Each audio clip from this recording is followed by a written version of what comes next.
から覗き込んだ世界を駆け抜けるyou I will not let you destroy my world! Childhood Libangan Part 2. Naranasan nyo na ba magkaroon ng baril-barilan? Ngayon ay i-share ko sa inyo ang mga iba't ibang klase ng mga naging baril-barilan ko noong bata pa ako. At kung etong baril na to ang nalaro mo, mahinang lupon ka pa. Yung mga naging baril ko kasi dati gawang kamay lang. DIY kumbaga. Kaya ngayon ay iisa-isahin natin yung mga naging baril-barilan ko noon. Kaya stay put ka lang dyan. Baka nalaro mo na din ito. Number 1. Ito ang tatawagin kong baril de saging. Isa ito sa mga naging paborito kong laruan noon. Yung kapag may sagingan sa inyo makakagawa ka na nito. Tandang-tanda ko noon. Tinuruan ako ng kuya ko na gumawa nito. Madali lang naman gumawa nito. Ang kailangan mo lang naman ay palapa ng saging at kawayan. O kaya naman tingting kung wala kayong kawayan. At syempre, kutsilyo. Paalala lang, mga eksperto lang ang nakakagawa nito. Kaya kung maliit ka pa lang at bulinggitoy ka pa, mainam magpagawa ka na lang sa mas nakakatanda. Una, tanggalan lang ng dahon ang palapa ng saging. Tapos butasan natin dito. Tapos yan, ilulusot natin yan dyan. Tapos pwede na nating iliko ito. Yan, ganyan. Tapos saka na natin tutusukan ng kawayan para mag-lock na siya. O ayan, may baril ka na. Pwede ka magdagdag ng design. Gusto mo, sniper o kaya armalite. Pwede yan. Basta malawak lang yung imahinasyon mo. Ayos yan. Ang pangit nga lang dito, pang isa o hanggang 2 araw mo lang magagamit. Kaya gagawa ka na lang ulit ng panibago. Number 2. Ito naman ang tatawagin kong baril de lastiko. Dito naman, kailangan natin ng kawayan at lastiko, syempre. Madali lang gumawa nito.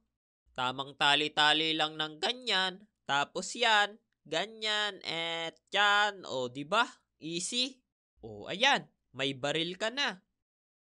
Hindi nga pala to kagaya ng baril de saging na walang bala. Kaya swak na swak ito sa'yo kung gusto mo may bala yung baril mo. Bali, ang bala nga pala nito, lastiko lang din. Tamang lagay lang ng ganito. Then, ayan. Ready to shoot na. Number 3. Baril de ballpen. Ito naman yung tinatawag ng karamihan na sumpit. Pero dahil ballpen ang gamit ko doon, tawagin na lang nating baril de ballpen. Alam nyo ba yung ballpen na Panda, guys? Ito siya, oh. Ito yung ginagamit namin para makagawa ng baril de ballpen. Eto, pwede ba to? Ano yan? Ay, HBW. Wala, hindi pwede yan. Bulok yan. Ay? Tandang-tanda ko pa noon. Grade 6 ako noon nung may kaklase akong nagturo sa akin gumawa nito. Bumili pa talaga ako ng bagong ballpen noon para lang gawing baril de ballpen. Madali lang gumawa nito. Ang kailangan lang natin dito ay yung mismong katawan ng ballpen. Eto, itapon na yan. Tapos, kailangan lang natin ng tingting. O ayan, may baril de ballpen ka na.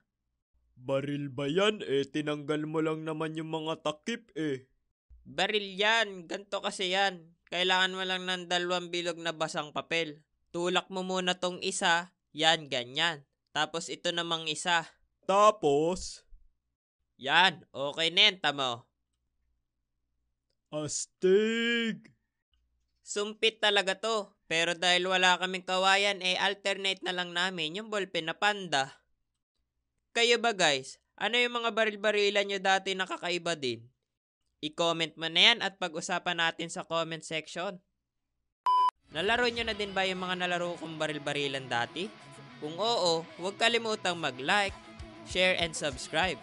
Huwag nyo na din kakalimutang i-hit ang notification bell dyan sa baba para updated ka sa mga padating nating animation. Yun lang. Keep safe and God bless. Bye-bye!